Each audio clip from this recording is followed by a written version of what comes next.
தோத்திரம் செய்து தொழுது மின் போலும் நின் தோற்றமுறு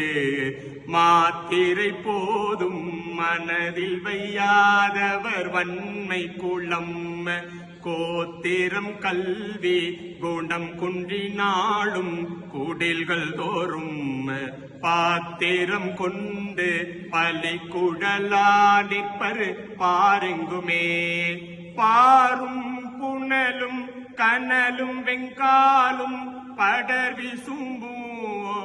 ஊரும் முருகு சுவையொளி ஊரொளி ஒன்றுபட சேரும் தலைவி சிவகாம சுந்தரி சீரடிக்கே சாரும் தவமுடையார் படையாத தனமில்லையே தனம் தரும் கல்வி தரும் ஒரு நாளும் தளர்வரியா மனம் தரும் தெய்வ வடிவம் தரும் நெஞ்சில் வஞ்சமில்லா இனம் தரும் நல்லன எல்லாம் தரும் அன்பர் என்பவர்க்கே கனம் தரும் பூங்குழலால் அபிராமி கடை கண்களே.